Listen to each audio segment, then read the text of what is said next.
Hi, welcome to Lady Overlander Radio. Tonight we're speaking with Virgil and Steph of Northbound Expeditions. Stay tuned. Grab your favorite drink, whether it's a coffee, cocktail, or tea, and get ready. It's Ladies' Night on Lady Overlander Radio.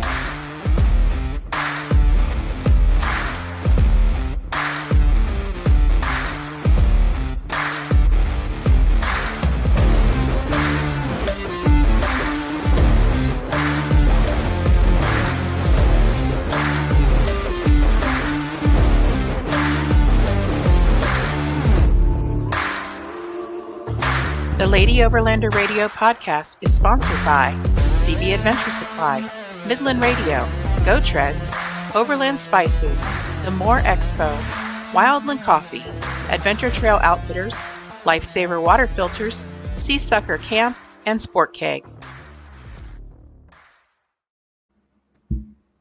Woo! Hey, Arla. Hey, girl. Hey. What's happening? What's you up to? Not much. Just celebrating my twins' 14th birthday. My boy-girl twins, and they're turning the big 1-4 today. So we're out as a family celebrating. Looks like you're doing a podcast to me. I can't believe they're that old. I'll trade you a 13-year-old. Well, I am doing a podcast too on top of that, but no. Nope. I got two 14-year-olds and a 12-year-old. I am all good. I'm all good. Look who's already on. All good. Truck. Hello. Hey, old man, old truck. How are you? Always on here first. All right. So tonight we are chatting with Virgil and Steph of Northbound Expeditions. They're based in Canada, and they run a off-road expedition type business, and they also have products that they sell. So we're here to talk with them tonight about a little bit of everything and find out where they came from, what they're doing, and where they're going with everything. Welcome, guys. Hi. Thanks for having us. Yeah, absolutely. So, Virgil, why don't you give me a little bit of background on yourself, and then we'll jump over to Steph, and she can give a little background on herself. All right. So I'm actually from Europe. I grew up in Europe, and I moved to Canada when I was 19, which is now, I'm going to age myself here, but 22 years ago. So I never left. So I just stayed here, and then kind of the plan was to go to university and go back home after that, go to Europe. And I just never did. So still here. And then the business started basically 2016. Initially, I kicked off. I had, before my Jeep, I had a Pathfinder. Started going out exploring a little bit here and there. I was always into this whole concept of, overland travel. I didn't know that's what it was called. I was just at some point, my mother, when I lived with her, I was at university. She had a Grand Cherokee, and so I just took that and just threw a tent in the back and a cooler, and then went to explore Cape Breton, for example, which was technically this was like 2004 or 5. It's overlanding, but no one called it that. Didn't know that was a thing, right? But I enjoyed it anyway. So then I got back into it in like 2014 ish with my Pathfinder, and then when I got the Jeep, I was like, okay. A lot of people asking me to come out with me, go on trips and stuff. So I started organizing just trail runs, basically, under the name East Coast Overland.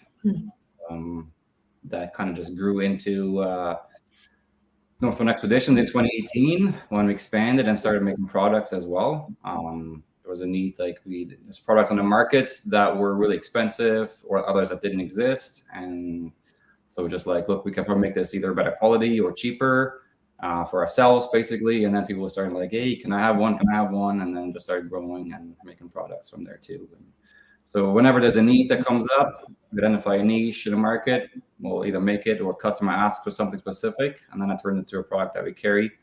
And that kind of brings us to today. Nice. Bats Off-Road says, love the garb. Awesome. Yes, sweet. He does. We're going to circle back to the garb in just a second, but I want to hear from Steph. Steph, why don't you give us a little bit of background on yourself? Yeah, so I come from Quebec. I got for work. I came here in New Brunswick 5 years ago, and I met Virgil last year, and he brought me on one of his adventure, and I fell in love with overlanding. And I didn't have a Jeep at the time. I had a Subaru, and I just fell in love with that. And I was like, no, I need to trade my Subaru for a Jeep. So I bought my Jeep, and I'm just following Virgil since then, and I really enjoy it. It's really nice. Yeah, she had a cross track, and then we considered just building her cross track Yeah. into a rig, an overland rig, basically. Which Mhm. there's plenty of them on Instagram and stuff. You can see they're nicely built. But then there's some trails to do here, like Turtle Mountain, for example. Like there's just no way that it could do that, no matter how much you build it. So on one trip we did, I gave her I have two Jeeps, I gave her my second Jeep to take out, Savage, Black JL. And I was in fury as usual. And then, she was like, I love this. So Yeah, and I look at him and I said, no, I'm gonna buy a Jeep. Yeah. Defensively, I said, that's okay. You can use my second Jeep if you want. I have two. Like, you can use it. She's like, nope, I want my own. Yeah, That's it, girl. Yeah. Right on. yeah. It's addictive. Yeah. Oh yes. Yeah. Yeah, it wasn't So long then. before we talk about the garb, let's talk about each of you. Oh, go ahead. Yes, I was just going to say it wasn't long from that day until she actually found a Jeep and came home with it, like pretty quickly. Like she didn't waste any time on this. Yeah, that's that moment. Yeah. Yeah. She knew what she wanted. Oh yes. So tell us about your Jeep, Steph.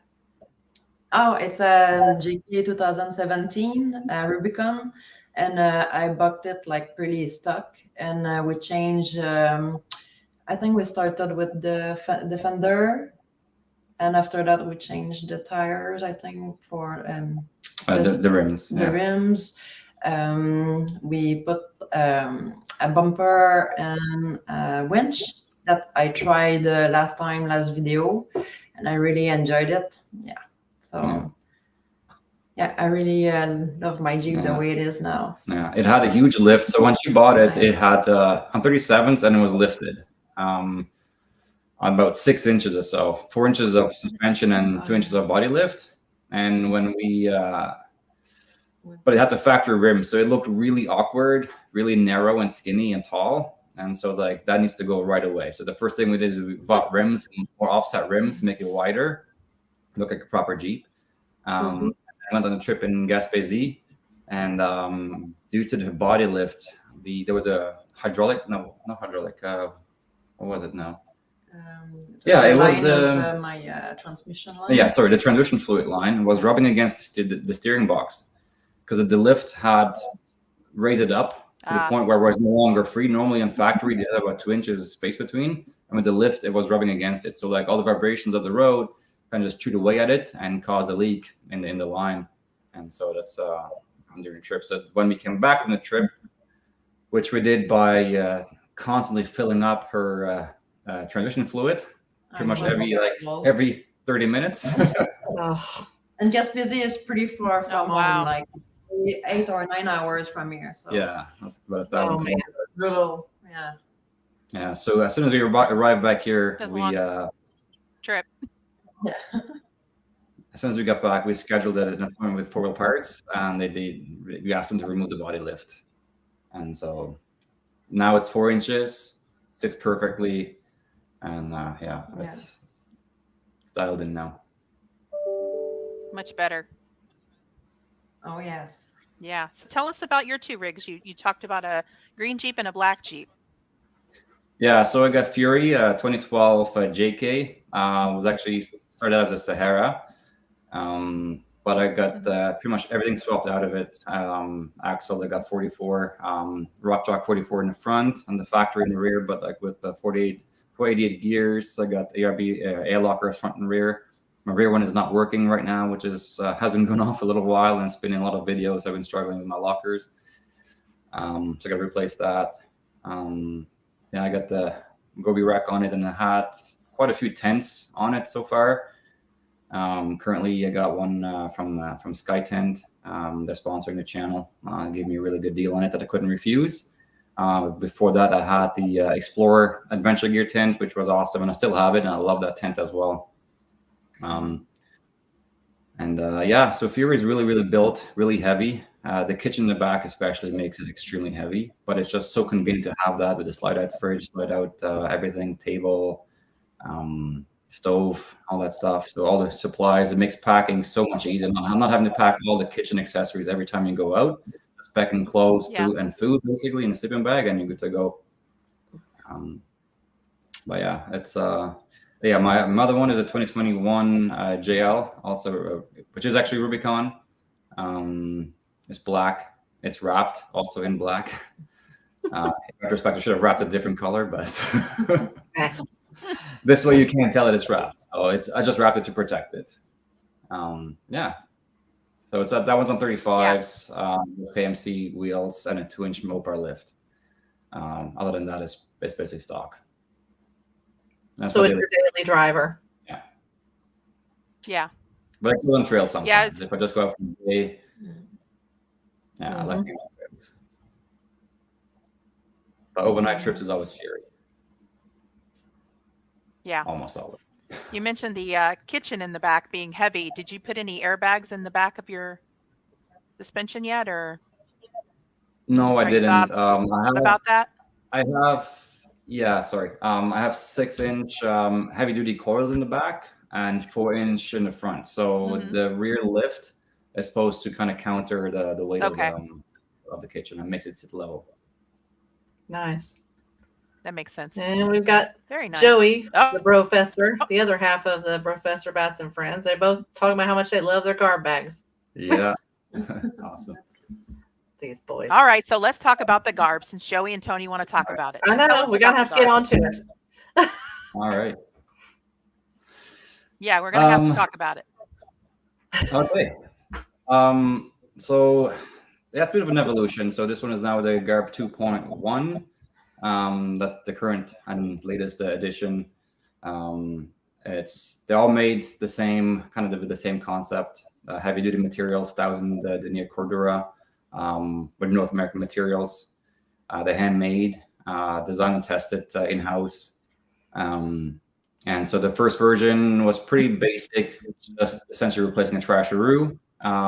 No functions beyond that. Now the new ones, you got more pockets, you got other features as well, like a traction board,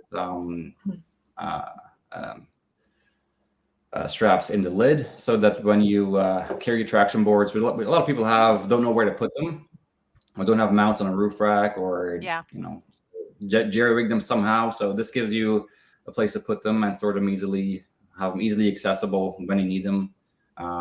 They're secure there, and you don't lose the capacity of you don't lose the function of the garbage bag itself. So it's designed to hold two full-size bags side by side, a garbage bag and a recycling bag, hence the name GARB, which stands for garbage and recycling bag. And so left is garbage and right, whichever way you want, but nice. I have it left and right just because, by the name and so my brain works. So that way I always know where to put stuff. So if I go camping, I put all the empty cans in the right side and the garbage in the left side. And so before we had like D-rings to tie a bag to, which was really cumbersome. And then I had to just rip the bag after to take it out. And so I wanted a new way of doing that, improved way. And now it just snaps because the plastic of the bags is obviously so thin. Of the garbage bags, you can just snap it in and then they stay in place very easily. And it has a divider in the middle, which is removable with Velcro, so you can choose to use it or not. You either have one big compartment or have two separate ones if you wish. You can have, use it for waste on one side or store the other side. It's strong enough to carry a whole bunch of wood or any other supplies, wetsuits, anything you want to keep outside of the vehicle that either smells or is dirty or just need access to off and on. And so quite often as we drive on trail, we just pick up empty beer cans usually. Yeah, typically Bud Lights. Yeah. There was Bud Lights. Yeah, that's true. And then just toss them in the bag as we go. Now you also have a tailgate bag for a truck. Yes. Okay, so that's the new one because of the Gladiators primarily. A lot of Tacomas also. They always ask, "Well, I don't have a spare tire. How can I mount this bag?" And because the mounting system is unique, where the straps are separate from the bag itself, you could mount. People have done it where they mount the regular garb on the tailgate, but it's really big and looks a bit awkward. So we made one size to the tailgate specific, and it works really well. Especially now with the added feature where the tailgate, when it falls down, you don't want to have the bag hanging underneath it, but you want the bag just to dangle down and be straight down, so you can still toss your stuff into it and use it. And so with the mounting system, the clips on the bottom being quick release, it's super easy to do, and it's the way to go. Very cool. And are you able to separate recycling and regular trash in as well? It doesn't have a divider, and it's smaller, so I mean, you still can. No, you just won't okay. fit as much. Yeah, you won't fit as much, but you still can if you want. Okay. Yeah, I haven't seen the tailgate version, so I wasn't sure.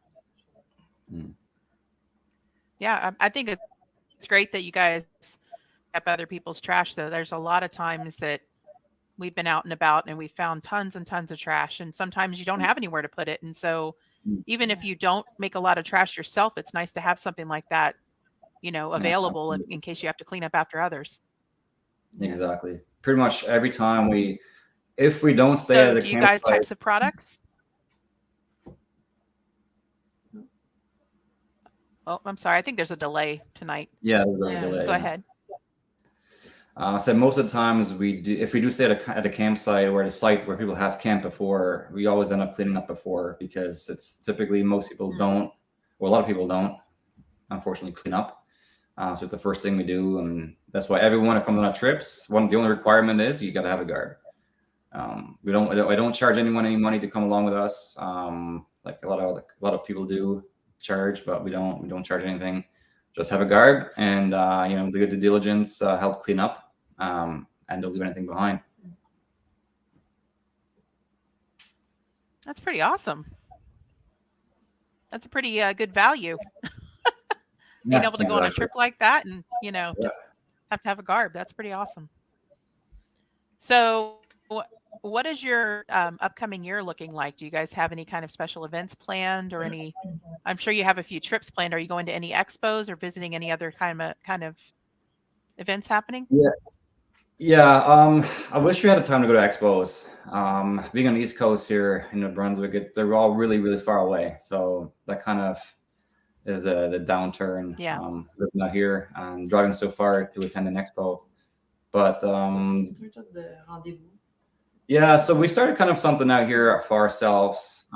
It's called the Overlander Rendezvous, which we're hosting on Tiny Trails. It's a campground here in New Brunswick that hosts mountain bikes primarily, because it's really close to mountain bike trails. And a friend of mine, the owner, he's also Corey, has been in quite a few videos. He's also an avid overlander, and so we do this every year now, and hopefully starting to grow this a little bit too, and start bringing some vendors in. But yeah, no, we don't really attend others so far, but I would love to go to an Overland Expo at some point, and I'm sure we will. But for now, we have one trip planned, and I'll tell you why it's a little bit different this year. But one trip planned we wanted to go to Cape Breton actually. And I made a plan for Cape Breton, everything mapped out. And while it would be a really beautiful trip, it would be primarily all pavement. There's not a hell of a lot that you can do off-road. I mean, there's some, and we could get off the beaten path a little bit. But primarily, it wouldn't really be the typical sort of adventures that we do. And part of what I'm going to talk about plays into the reason why we changed. And that's because actually we're posted to Nova Scotia this year. So we're moving provinces. And so instead of moving further away again from Gaspésie, and we really want to go back because there's so much left that we haven't done in Quebec yet, in Gaspésie. So we really want to go back. And so we'll go back this year instead. So that's the plan. We'll go for a week-long trip, return to Gaspésie, and it's incredible. If you think there's a lot here in New Brunswick, and there is, Gaspésie is like New Brunswick on steroids. It's incredible. Yeah, and so because wow. we're gonna move provinces this year, that's why we kind of got to cut down a little bit on what we can do in terms of time, and plus then I have a family reunion I got to go to in BC as well. It's gonna take another week of my time, and I only have so much annual time I can take off from my work. So trips this year will be somewhat limited. Yeah. It kind of stinks when work gets in the way of fun. Yes, totally. Adulting. It's no bueno. I know. I don't recommend 0 out of 10. Mm-hmm. Yeah. No. So Has there been anything? Oh, go ahead. on a quick note here, Greg McManus, I saw where he posted today that he is going to be reaching out probably for one of your bags because he's not happy with his current bag as much. So he's looking for something that's a little more durable and stuff. And he saw Tony at Bats Off Road's Tailgater one, and he liked it real well. And on another note, that's the best feature on that is, like you said, when it drops down, when you put the tailgate down and the bag drops down, that's awesome when you're at camp.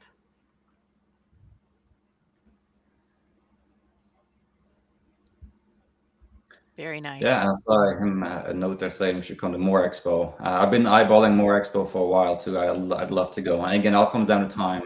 And one year we're gonna make it. We will be there. It's in 2 weeks from tomorrow is when we will get there and start checking in. I just realized that. Oh wow! Freaking out now. Yes. So yeah, that's a great show. It's I think this is the 4th year, and it has grown leaps and bounds every year. It's at a big fairgrounds in Springfield, Missouri, and it started off just being part of this one building, and it has just taken over the entire building, and then now it's outside as well. Just more and more vendors keep coming every year, and storytellers and whatnot. So if you do get a chance to, it isn't as bad as they drive because it's in the Midwest. Instead of going all the way out west. Springfield, Missouri, you say? I'm going to Google that here real quick. Springfield, Missouri. Mhm. Yep. It's a great time. It really is. Lots of vendors, bands, all kinds of things. Chris Holloway does a great job on that. Oops. From my Well, tell Steph about the Overland Lounge. We are actually doing the Lady Overlander Ladies Lounge Oh, that's at cool. More Expo. So we're going to be doing some classes and safety training and whatnot for the ladies. So that'll be happening all weekend. This year, last year we had a round table, and then this year Chris asked us if we would do something a little different. So we're kind of taking over the back corner of the building, so to speak. Mm-hmm. That's great. Yeah. 2,000 kilometers We'll have some away. giveaways. That's close, right? Yeah, it's only 27 hours of straight driving, no problem. Wow. That's how I feel about Pacific Northwest from here. Yeah. Yeah. Yeah. Lord. That something like that would just take Far. a month-long trip for us to do, basically, Yeah. to make it worthwhile and explore the area I too. know. Tony's asking Virgil, what's your favorite camp meal? And that could I mean, you also could be make it- Steph, because I know you guys tear it up. Yeah, so sometimes I've been just bringing my the Good Food meal kits that I get daily delivered to my house once per week, and they're just super convenient to bring because everything is that you need is in it. It's compact and has instructions, so you can't really screw it up. But if you don't really have a kitchen, my favorite is basically just pasta, bacon, eggs, and cheese. Ooh. It's something that I made. I think it was in one pot, basically. I made it last time in Gaspésie, and everyone loved it. So it's super easy to make. It's convenient. Lots of protein, lots of carbs, so lots of energy. I'm in. That sounds amazing. I'm in. For myself, nothing better Yum. than meat on fire. that's pretty good. Oh yeah. It's my Nice. favorite. Meat on fire. Oh Yeah. yeah. Do you ever notice that you eat better when you're out camping than you do when you're at home? Pretty similar, I would say. Yeah. Yeah. Sometimes that's true, but we pretty good at home, I gotta say. And again, it comes down to having those meal kits delivered. Yeah. If I had to decide and go groceries and shop and decide what to make every day, it'd be 3 meals on a rotation. So yeah, that would be true probably.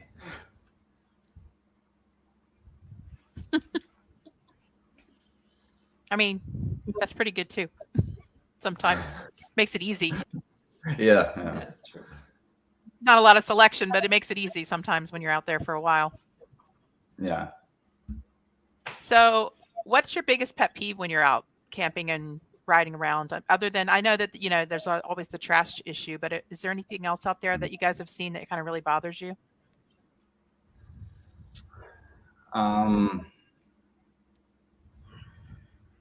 I mean, obviously, the trash is the first thing that comes to mind. Or people around when they are with their 4-wheelers and they are like Yeah.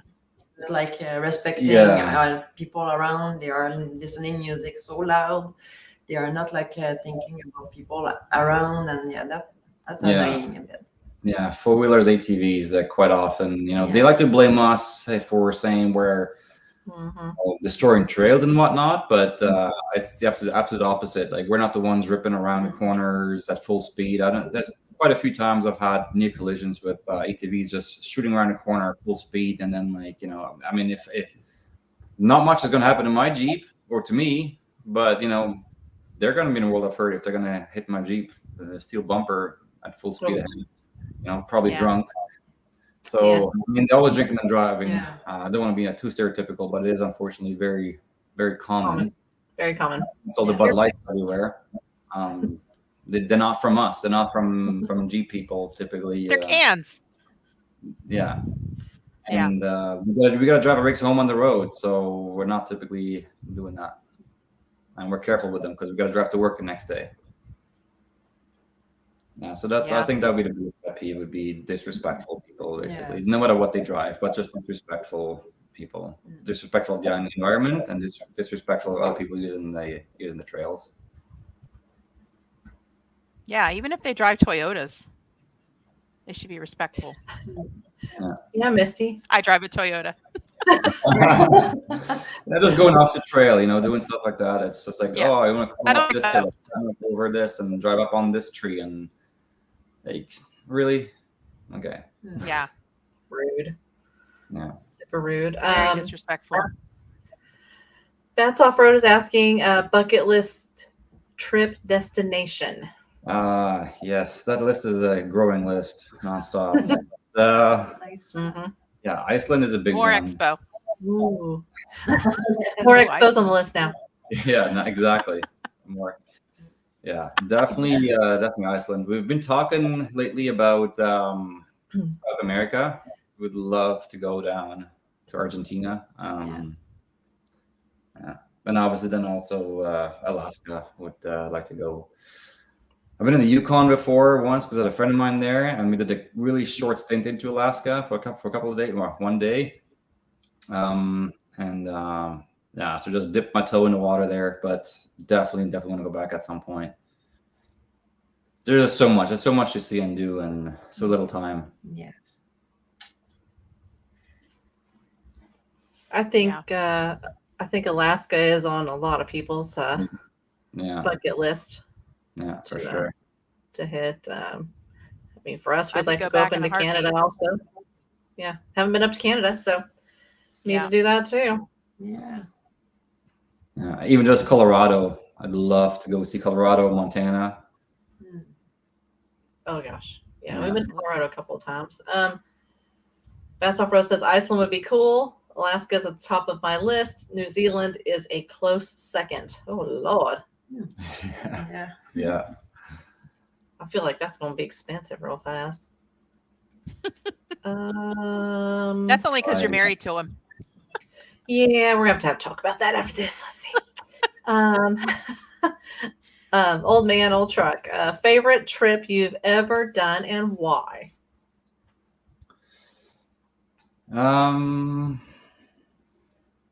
So many. Yeah, it's quite a few, but I think it would have to be Gaspésie last year. Why? Because if you look at the peninsula, there's really just one main road that goes around the edges of along the coast, and then inland is all just mountains and trees and forests and teal turquoise waters everywhere. Very, very little people and lots of just logging road trails, forest service roads. It's a paradise for overlanding and dispersed wild camping. It's absolutely amazing, and there's so much to discover. It's so large, so much to see. So that's why I can't wait to go back. Yeah, the Wow. water there, it's Yeah. unreal. I don't know Yeah. if you've seen a series on YouTube that's out, but there's one swimming hole that we were shown by a local, and it's absolutely incredible. Yeah, and for myself as well, I really enjoy. It was my first real trip with Pixel, my Jeep, and it has been quite challenging for me because like it was my first real trip. So he brought us in a in a mountain, and yeah, it was pretty sketchy, and it was scary also, like because the wind was picking on the Jeep. Oh my God, it was terrible. And yeah, so it was a journey for myself, and yeah, I was proud to have done it, and Mm. yeah, I would love returning there and doing it again. Yeah, it's Yeah. beautiful. Gaspésie, it's very beautiful. I come from Quebec. I have never been there before, and I recommend. It's a place to see for sure. Yeah. And while you get plenty of Isn't dirt it funny roads, that a lot of times you don't even explore? Go ahead. yeah. I just want to add, there's tons of dirt roads, so there's no shortage of that. But also, you get you get actual technical trails as well, like episode 7 or 8 it is from the I think 7 from the series. Mhm. We're going up this mountain that she was talking about, which was pretty wild. So there's it's just such a good mix of everything. And if you go with a good team, a good crew, it's such a fun time. That's awesome. We're going to take a quick break and hear from one of our sponsors, and we'll be right back.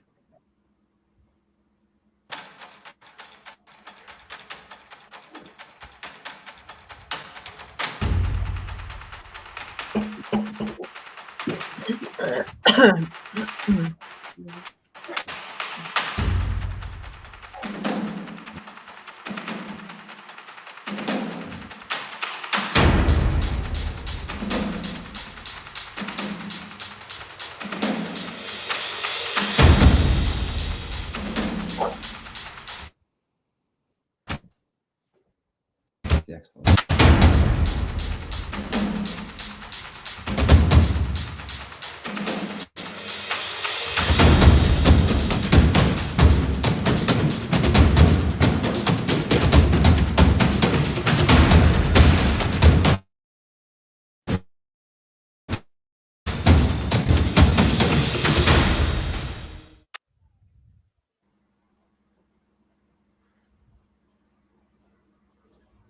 More expo.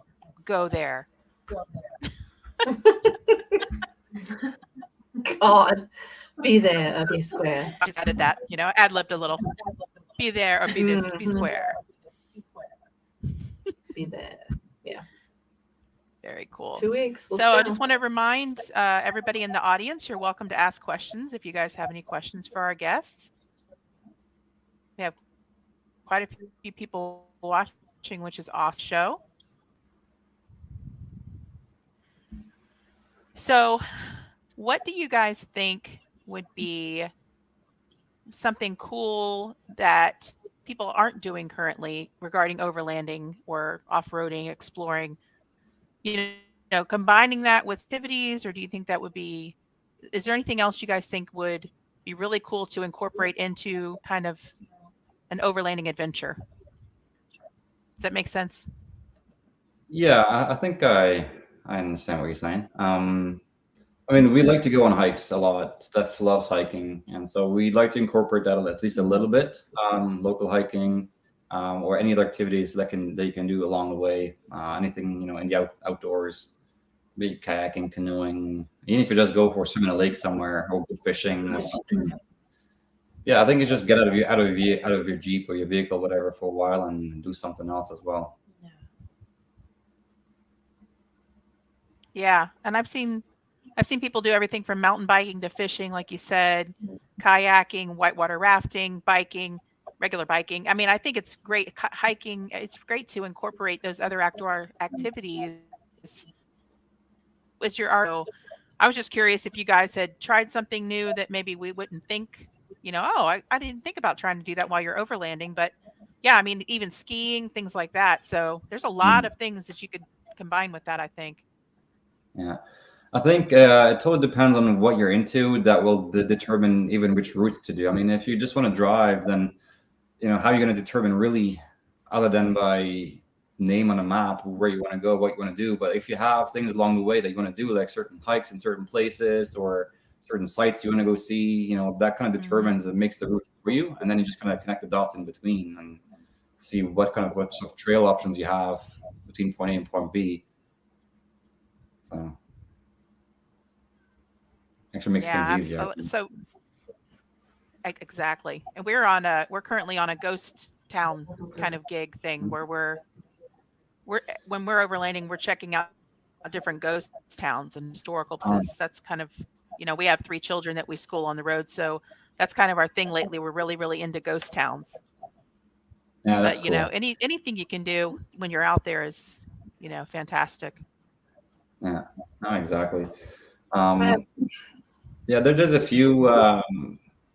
There's like 2 or 3 more or less, at least locally famous sort of folklore / ghost stories here in New Brunswick, and so they have also determined sort of the trips that I've done to go find those locations. Especially the Dungarvan Hoopa was like the one that I couldn't find much on it in terms of locations. When they did some research and I found some indications as to the locations, which really are not published online, at least not very well.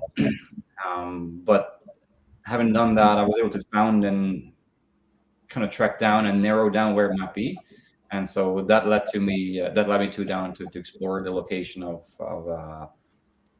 where the legend is, where the guy got. And it's not just a legend, because it's a fact that this was a cook in the I think 1700s from PEI. His name was Ryan, who came down to work in a lumber camp in New Brunswick, and in a winter storm, he ran out of food, and so he got killed. The boss killed him essentially. He said it was for his money belt, and then he just buried him, kind of just dished the body somewhere. And it said that he was haunting that site ever since, to the point where people could hear it, and then a priest came down from Renews to actually perform an exorcism on the site. That's called Dead Boy Spring and Hooper Spring. So there's 2 locations, this place that I found based on some research on. So there's actually a whole video on this that I did, and that has determined a few trips into that area as well. It's always cool to find some local knowledge, some folklore, just do some research, kind of learn the history a little bit, and kind of tailor your trip around something like that. Absolutely. It's one of our favorite things. We have several questions stacked up over here, so I'm going to start going through those. Go girl. I know. I got to back up here a minute now. All right. Favorite piece of camp gear, and go. Oh, it's got to be my garb. I don't know. You're going to say that. Yeah, there you go. Shameless plug. Not to toot his own horn, but beep beep. Oh, it's just useful. If it wasn't that, what would it be? Camp gear. Well, I suppose I got to have a place to sleep, so I love my roof tents.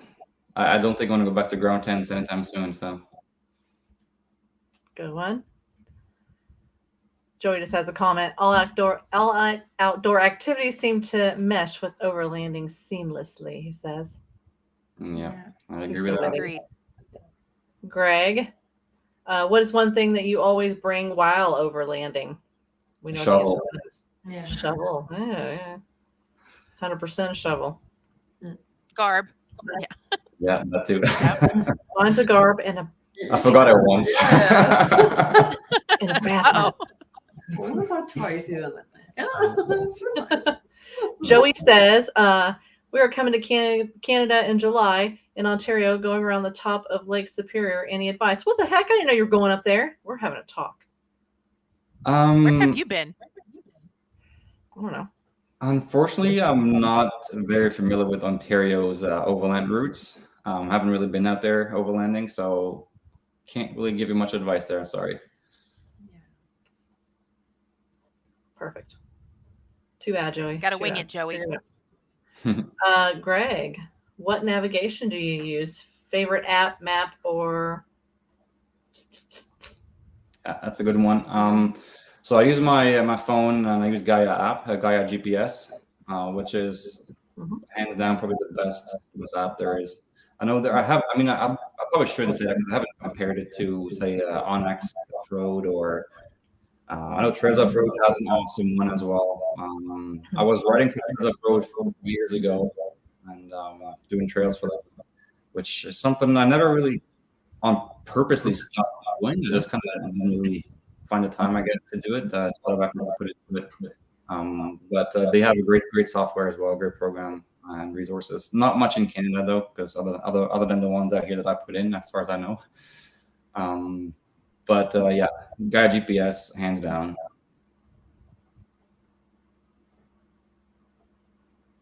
I'm a Yep. fan as well. We learn both.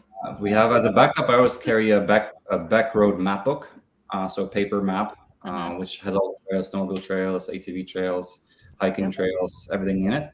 And they also make actually a layer in the subscription version of Gaia GPS for Canada, where they show all the trails as well. So it integrates into Gaia, and I love how you can make the maps, the opacity of the maps, how much you want to see of it. So I can have a blend of satellite and the maps.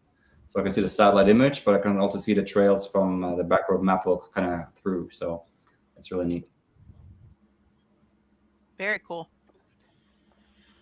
Yeah, I'm a big fan of all of the overlays in Gaia. I've used Onyx as well, and it's also a very good app, but I really, really like the crazy functionality that Gaia offers. Sometimes it feels like it's a little overwhelming until you learn it a little better, but it's pretty cool. Well, I think Misty's is overwhelming because she has so many campsites on hers and stuff. You can't even see the map. Not even kidding. It's just this bunch of color. That might be accurate. I'm like, what? Yeah, it's crazy. Yeah, we have routes and campsites and historic sites and everything on there. It's a mess. Yeah, It's a lot. It's a lot. I think my maps give our legs anxiety sometimes. It's too much for me. I'm a simple. Too much. I need simple. Yep. Tell us about your little furry traveling partner. Oh, he must have heard you because it's just coming right now. Zeus. Yeah, he's what? He's coming. He's coming. Oh, here's his name. Yeah, he's 9. Is he 9 or 10? 9. Yeah, I just got him 2 years ago. He's a rescue. He's a part half pit bull, half yellow lab. He's a pretty sweet guy. He loves jeeping. He loves going on trails. He's very well behaved. Mostly. Yeah, he just needs to be. I know in some videos people have some questions because they see the muzzle on and stuff, and it's just simply because if there's other dogs around, he's a rescue, like I said. So he has and he's a pit bull too. So, and he's got bite marks on his face. So yeah, he had a rough past. We don't really know what it is, but he's definitely had a rough past. And I'm pretty sure he was used before in fighting. If not, he was in a lot of scraps because he's got the scars to show it. So we'll just keep him away from other dogs. Keep him on a muzzle if there's other dogs around. Keep him on a leash. If he's under control, he's fine. But he's super people friendly. He's super he he loves going in a tent. He will ask me, he will beg to like climb on my shoulder, like carry me to the tent, and then he's just so happy when he's in there. He's so proud, looking out the window, legs hanging out over the edge, and just like so excited to be in a tent. And he will ask to get down, and he will try to climb the ladder by himself as well. Like, so it's pretty good. He says, "Dad, I'm ready for bed." Oh yeah. Yeah. Yeah, time for night. Dog Yes. is the best early Yes. security system. Probably true. Oh yeah. Probably true. Oh yeah. He seems very chill. He seems Yeah. like a very chill dog in your videos. Very chill. Yeah, we were talking a little bit before we went live about you rescuing him, and I think that's a thing to do because there's so many animals out there that need homes, and Mm-hmm. it's really awesome that you opened your home to him. Yeah, he's got really So bad Steph, separation have you gone anxiety. on any? Oh, I did it again. I'm sorry. Yeah, just the lag. I'm sorry. This to delay is interrupt. something. Yeah. So go ahead, ask Steph. No, go ahead. Yeah, go ahead. So I was just wondering, have you oh. done any solo trips yet, or do you plan to? If I have done Solo trips. Solo alone. solo, no, not yet.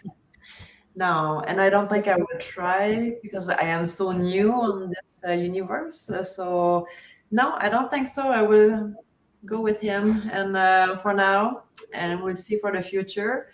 But yeah, maybe it's something I can try.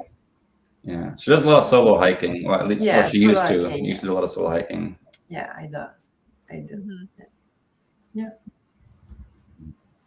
Awesome. Yeah, it's something you have to work up to and be comfortable with, just like hiking and or anything else like that, you know?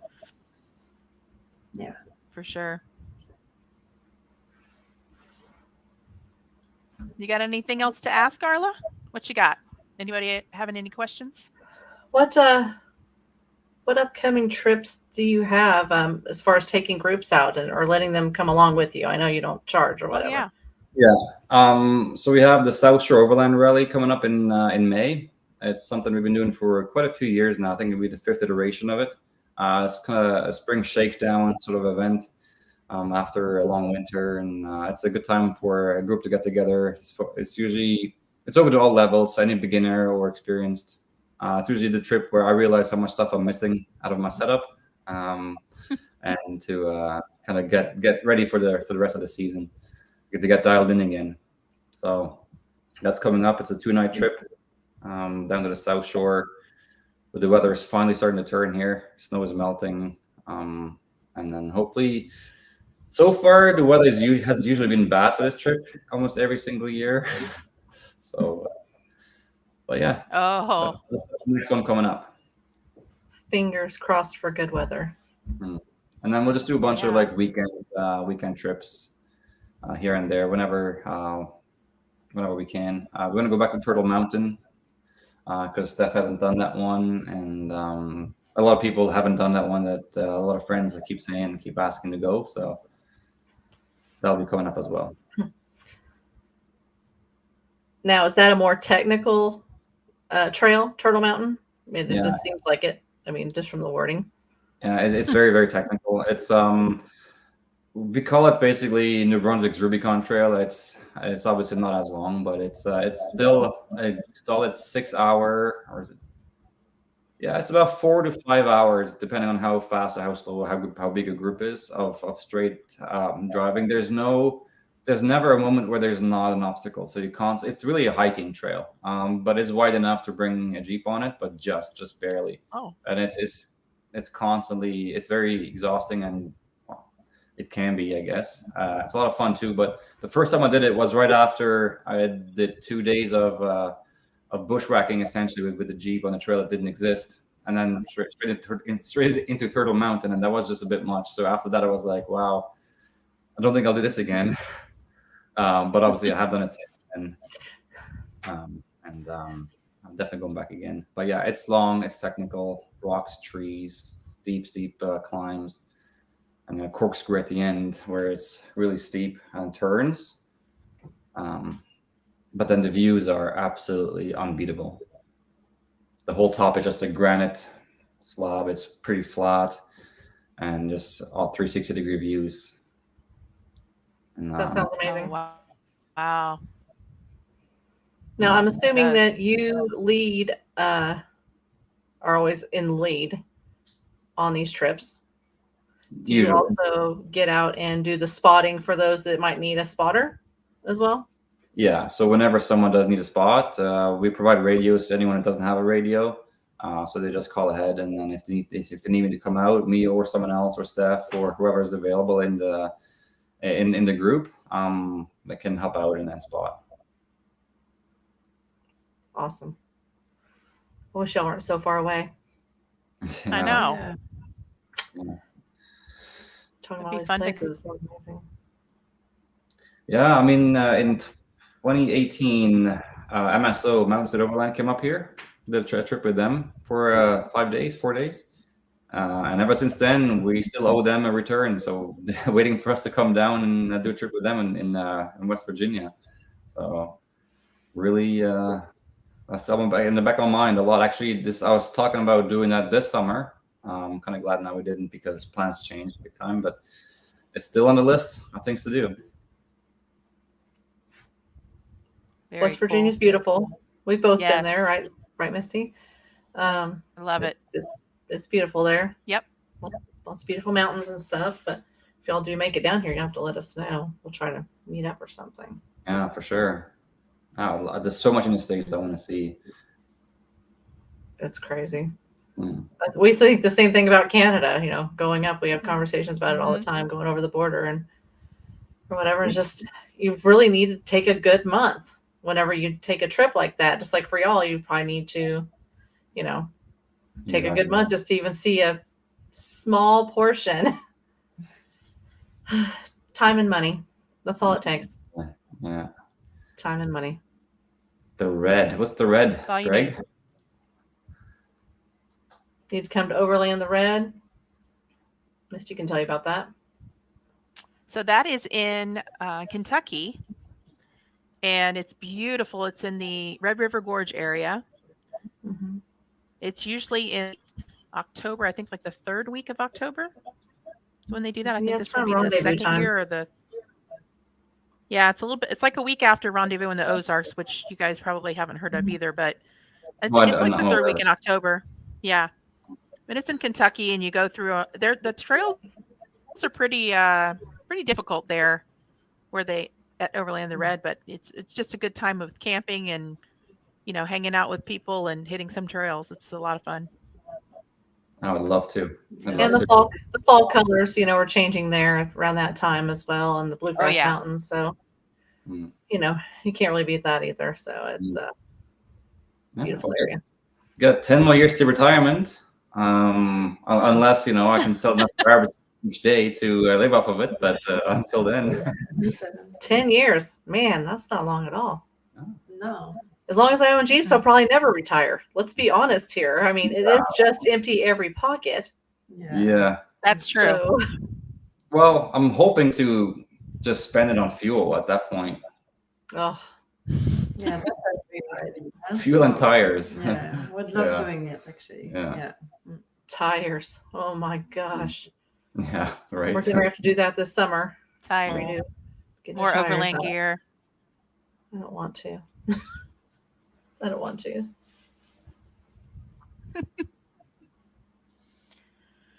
Well, thank you guys so much for being on the show tonight. We've had a really good time chatting with you, and you guys were great guests. I really enjoyed it. I hope that we can meet up sometime and share a campfire, and maybe you'll make it down to the U.S. or we'll make it up to Canada.